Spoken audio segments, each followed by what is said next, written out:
How much will your Social Security benefit go up in 2023?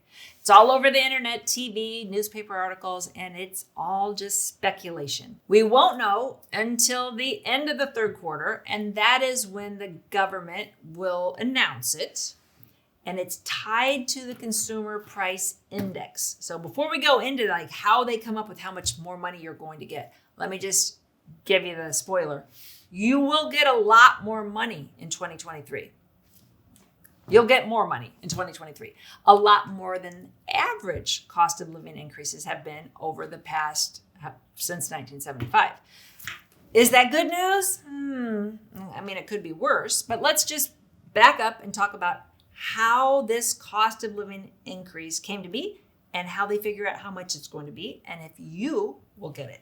So Social Security, when they started it in 1935, didn't have any type of cost of living increase. Once you got your benefit, you got that benefit level for the rest of your life. And this is the first person to ever get Social Security. Her name was Ida Mae Fuller. She got $22.40 a month, and she got that every year until they finally said, hey, with inflation, it's eating up everybody's retirement. Maybe we need to put a cost of living increase in there, which they did in 1975.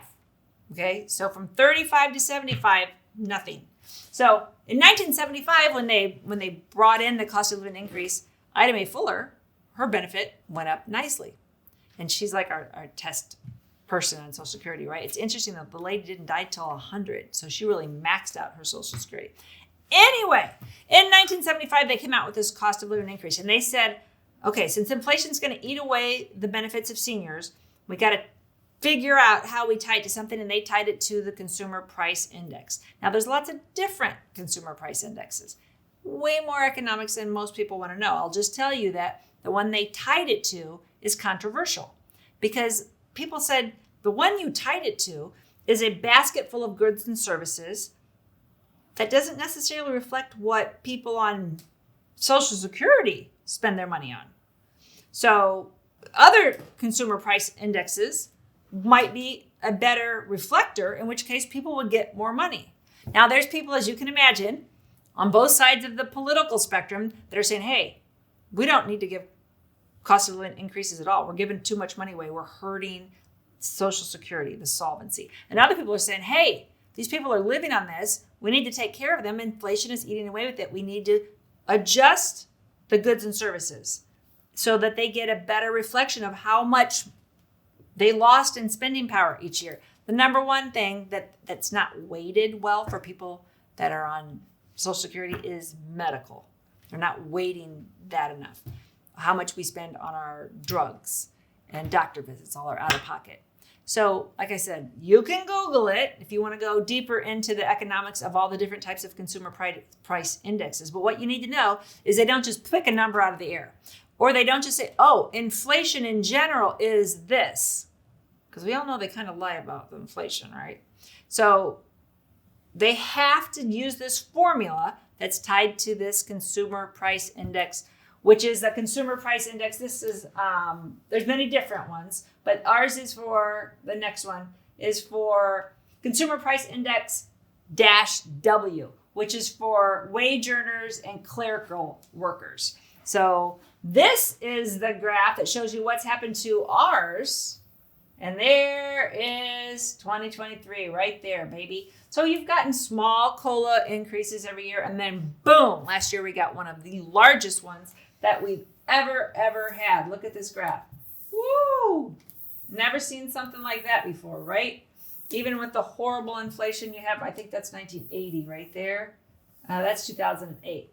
But look at that. That was one of the biggest increases. So people are like, yes, I'm going to get a lot more money. But if you were also on Medicare, your 10% or whatever it was Social Security increase was more than eaten up by your 14.5% increase in Medicare. So it's nice to get excited and think, hey, January's coming. I'm going to get a little break from all this inflation. I'm going to get a raise in my Social Security. That is true. Is it going to keep pace with inflation? No. Will it keep pace with Medicare? No. Now, there is a bill that a senator from New England put forth that says since seniors are under so much pressure during inflation, we want to give them an extra, like a stimulus check, an extra $200 a month. Will it pass? I don't think so. Right now, it's making good press. It gets people to click on articles and stuff like that, but I don't think it will pass. It could. I could be completely blindsided and surprised. I don't think it will pass. I think you will have to wait for your cost of living increase that you will get in January. It's across the board. Anybody that's getting any type of Social Security benefit, retirement benefit, a spousal benefit, a child benefit, a survivor benefit, widowers, any type of Social Security, disability benefit, they will all go up by the cost of living increase. It will happen automatically. You don't have to apply for it. If you're just going on to Social Security on the first time on January, yes, you will get it too. So it will happen automatically. And the key thing is you don't have to click on all those articles between now and then. It won't be announced until the very end of the year. If you enjoyed this video, you like the information I shared, all I ask is that you hit the subscribe button. If you like this video, you might really like this video. Check it out. And we'd appreciate if you subscribe to our channel so you never miss a great video. We put out one every week. Check in the description below this video for a link to our cheat sheet on Social Security and Medicare. And you can also give us a comment. If you have a specific question, always feel free to call us or email us at the Medicare Family.